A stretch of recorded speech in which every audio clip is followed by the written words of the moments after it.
Hey, folks. It's Real Honesty with Jonn Ritland. I'm Jonn Ritland. The Derb is over there being mission control.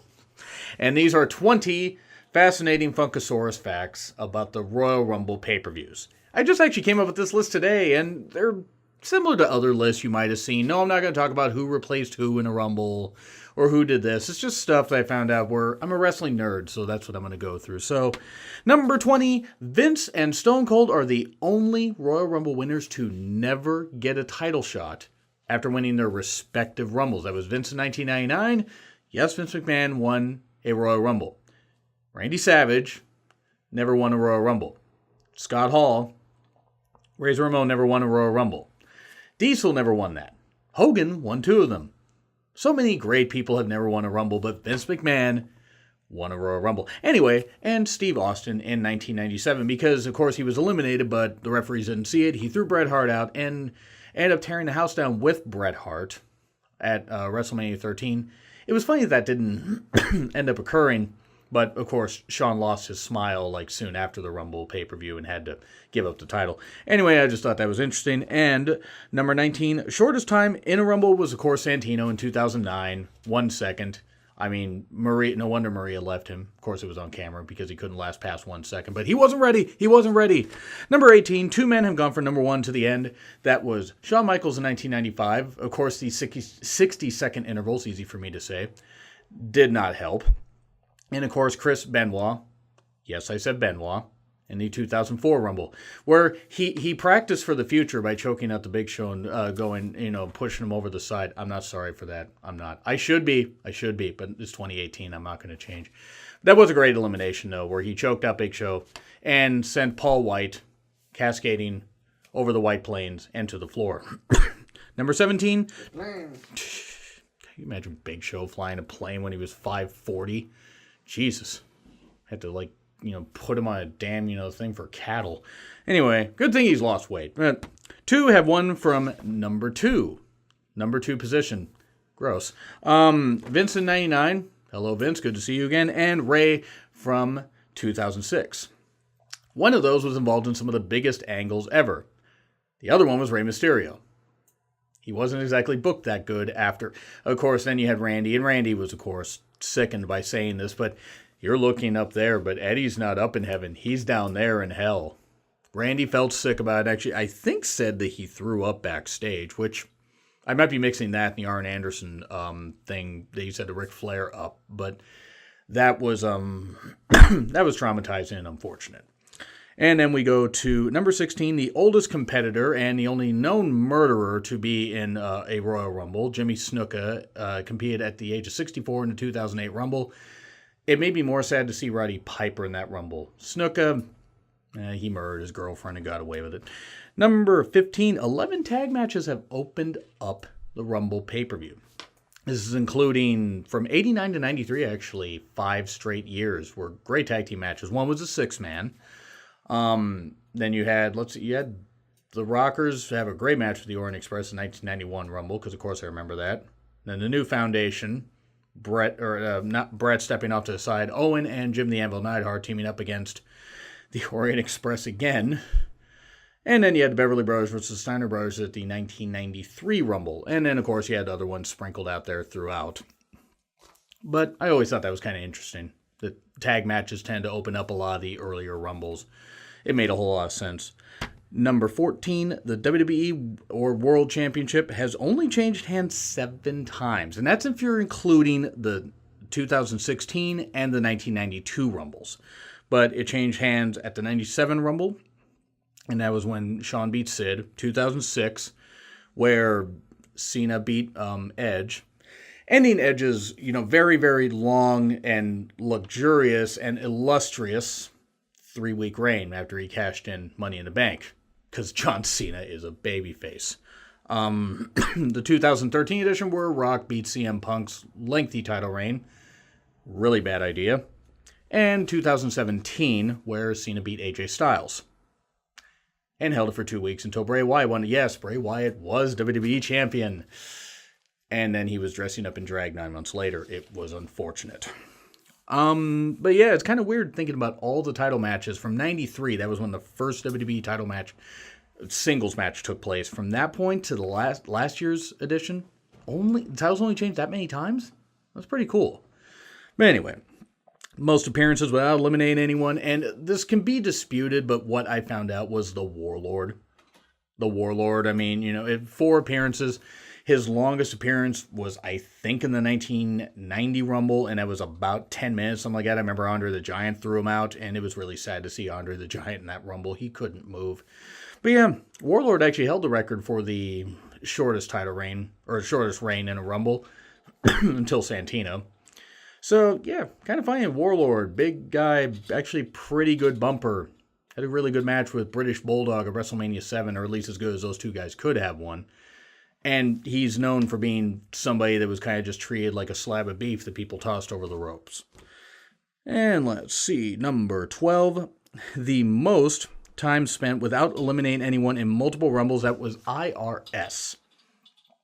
It was a very rotunda number at 43 minutes and 1 second, and it was in the 93-94 Rumbles. Wait, was it 92 and 93? It was one. It was 92 or 93, I believe, and the whole point is IRS was a really good wrestler. I mean, at that point, Mike Rotunda had been wrestling for a long time. It has stint in WWE, has stint in other promotions, really good run as TV champion. Rick Steiner beat him in the late 80s, celebrated like he won the damn World Series, something the Mariners will never do, because the Mariners keep spending money like drunken sailors. Anyway, enough of that.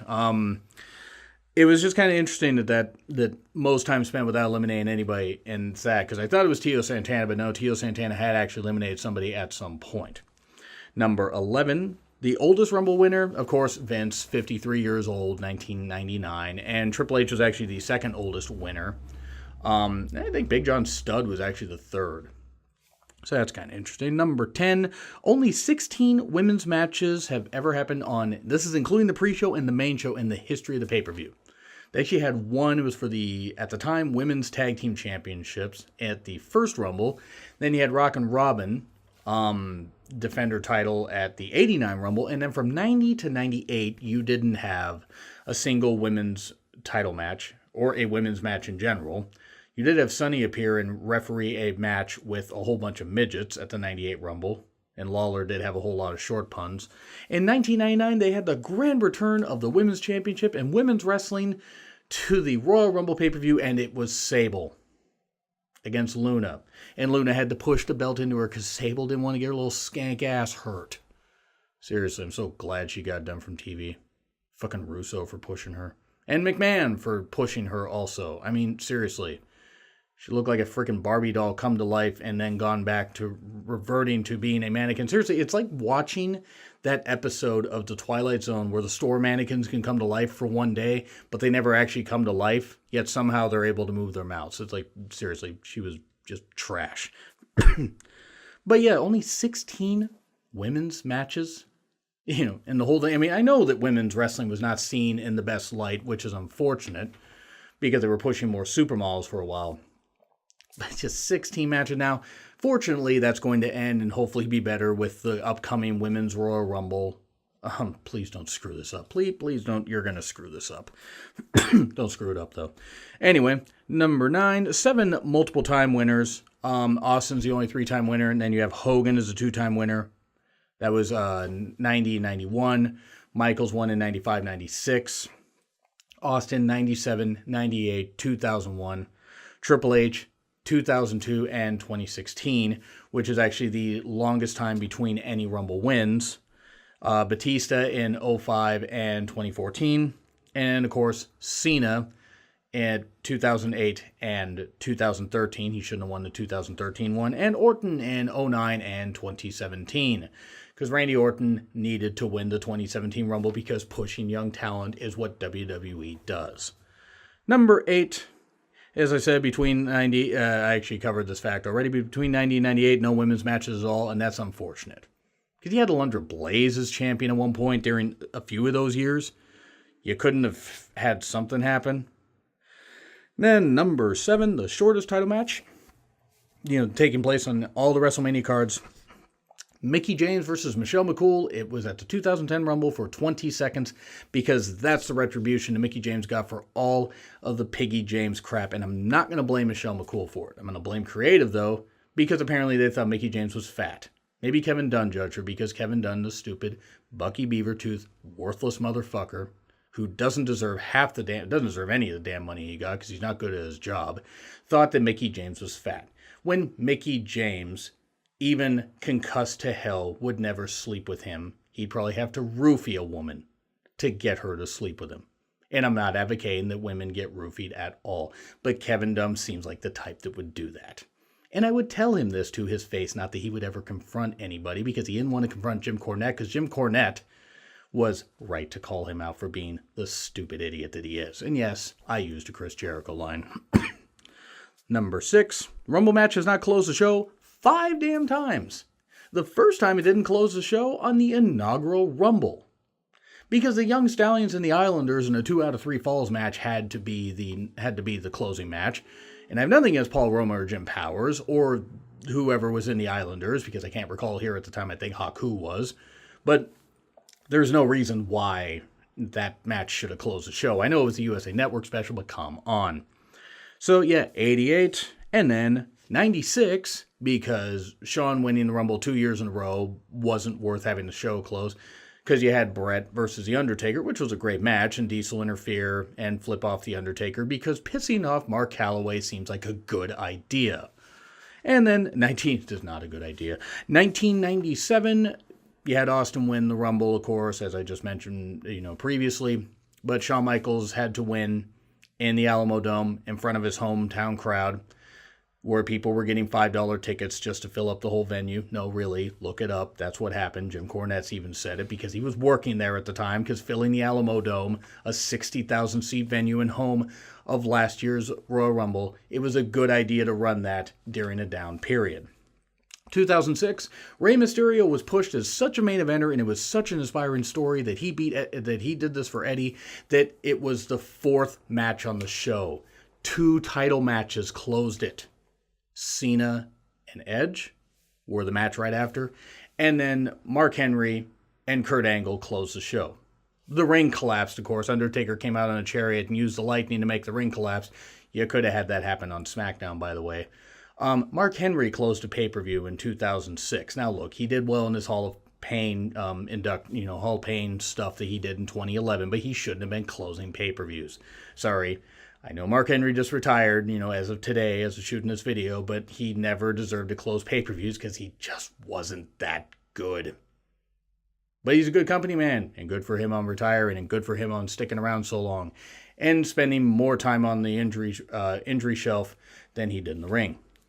And in 2013, because CM Punk had to be put in the main event of a pay-per-view only to have his title reign, ended. And, of course, the Shield interfered because, while the lights were out, because the Shield couldn't interfere. And, of course, the only funny exchange that JBL and Cole had in 2013 that I can think of. Cole's like yelling, "Wait, Mr. McMahon, the Shield interfered." JBL, "Shut up, you stooge." I don't know why that was funny to me. But, yeah, Cole, of course, being the corporate suck-up that he is. That was only 5 times, though. I mean, that's a little disappointing, because the Rumble match should always close the show. I can understand the first one because you're not sure how the concept's going to go. The Rumble match should always close the show, though, because it's the feature match. Number 5, Batista has won twice with the same number at number 28, and that was in 2005 and 2014. And his skinny jeans powered him to the 2014 win, and everybody loved it. Nobody booed. Nobody threw shit. Shut up. You don't have to look it up. Number 4, the shortest time spent in the ring by a winner, that was Triple H at just over 9 minutes in the 2016 Rumble. Shockingly did not hurt his quads while doing that. And Stephanie congratulated him by saying, "Oh, don't worry, Hunter. Don't worry, Hunter. I won't eat your soul." Sorry, she doesn't talk like that, but she might as well. Stephanie is just about as evil as Vince is. Though not as evil as Vince's friend who's in the White House. And if you don't like that, I don't care. Number 3, longest time without eliminating anyone in the Rumble, The Miz in 2017. It was 32 minutes. Sounds about right for Miz being the proper heel that he is. That's nothing against Miz, but it was just kind of funny. Feel free to dispute that if you can find some other fact and some other time limit, that somebody exceeded.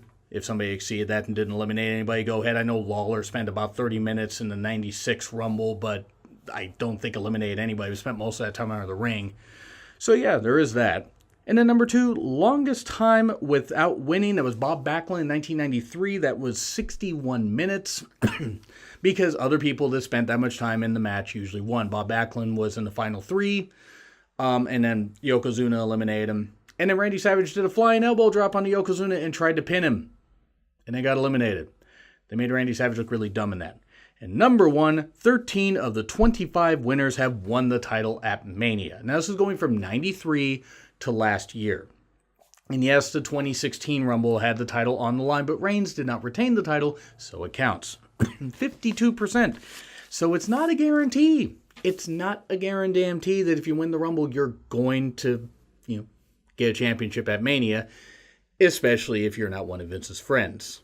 Roman Reigns is going to win the Elimination Chamber, though he doesn't have to win the Rumble. Anyway, 20 fascinating Funkosaurus facts. Funkosaurus facts. No, I'm going with Funkosaurus. Funkosaurus, there we go. We're going with that. I don't know what I'm calling my show anymore. Anyway, what do you guys think? You got any fascinating facts? You got any Funkosaurus facts? Funkosaurus was not in a Royal Rumble, by the way, because Brodus is not the clay that you mold into a superstar that can be in the Rumble. I like Brodus clay. Please don't be upset. Anyway, like, share, comment, subscribe. Twitter links in the description. Spend real honesty with Jonn Ritland. I'm Jonn Ritland. Let's go to the Royal Rumble. We'll be watching it here at home. We're not traveling. Semi-optimistically. It could be worse. See you soon.